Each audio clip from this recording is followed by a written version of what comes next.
মীনাক্ষী মুখার্জি একটা কথা বলেছে, যেরকম আমাকে ওরা পকেটে রাখতে পারে, পকেটে রাখতে পারে। 34 বছরে পকেটটা এত বড় হয়েছে যে উদয়ন গুহর মতন 5 ফুট 10 ইঞ্চি প্রায় 90 কেজি ওজনের একজন মানুষকে পকেটে রাখা যায়, তো সেই পকেটটা কত বড় হতে পারে।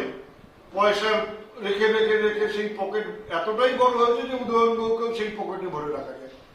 আর একটা বলছিল যে আমাদের বাবার সম্পত্তি দিনহাটা, আমার বাবার সম্পত্তি না, কিন্তু বাবা এখানে মানুষের জন্য কাজ করেছেন, আমিও তার পথ ধরে এখানে মানুষের জন্য কাজ করবার চেষ্টা করি।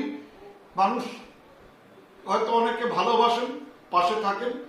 ওদের যদি ক্ষমতা থাকে, আমি মীনাক্ষী মুখার্জিকে বলছি যে আপনার তো এত ক্ষমতা, কোনো পুলিশ থাকবে না, কোনো মানুষ থাকবে না। আপনার যদি ক্ষমতা থাকে, দিনহাটায় এসে আপনি বা আপনার দলের কোনো নেতা বা আপনার দলের যারা আরো ওপরে আছে তাদেরকে বলুন দিনহাটায় এসে এই ধরনের কথা যেন মাইকে বলেন, আমার কিছু করতে হবে না। মীনাক্ষী মুখার্জি আরো একটি কথা বলেছেন যে আপনার মাথায় পুলিশের মাথায় যদি থাকতো তাহলে 2021 সালের 6ই মে যারা আমাকে আক্রমণ করেছিল তাদের অনেককে পুলিশ গ্রেপ্তার করতে পারেনি বা গ্রেপ্তার করেনি। আমার মাথায় যদি পুলিশের ছাতা থাকতো তাহলে আমি সেদিনকে দিনহাটা শহরে আক্রান্ত হতাম না।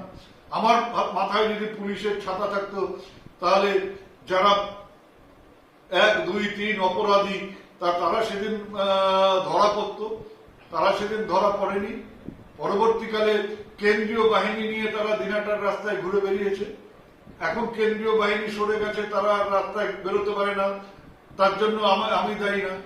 কিন্তু আমি বলবো যে তাদের গলার স্বর, তাদের মুখের কথা এবং মীনাক্ষী মুখার্জিদের গলার স্বর, মুখের কথার মধ্যে একটা অদ্ভুত ধরনের মিল।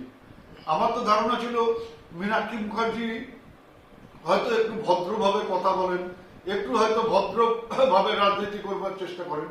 তা উনি এই ধরনের যখন ভাষা ব্যবহার করেন তখন ওনাকে এই চ্যালেঞ্জটাই দেওয়া থাকলো যে উনি আগামী 1 বছরের মধ্যে যেন দিনহাটায় এসে ওনার যে তেজ, ওনার যে জোশ, সেটা যেন দিনহাটার মাটিতে একবার দেখিয়ে দিয়ে যায়। আর আমি কিছু বললে পারে বিভিন্ন মিডিয়া উদয়নের মুখে কুকথা, উদয়ন আবার কুকথা বললো, এই ধরনের খবর করা হয়।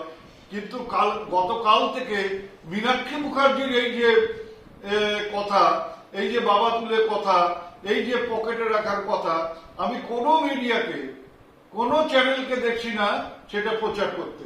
এই যে যারা আমাদের আক্রমণ করে আনন্দ পায়, আমাদের সম্বন্ধে যারা 9 ঘন্টা 24 ঘন্টা ধরে নানা রকম কথা বলে বিরুদ্ধে, তারা হঠাৎ করে এই ধরনের কথাবার্তার ব্যাপারে চুপ করে আছে কেন?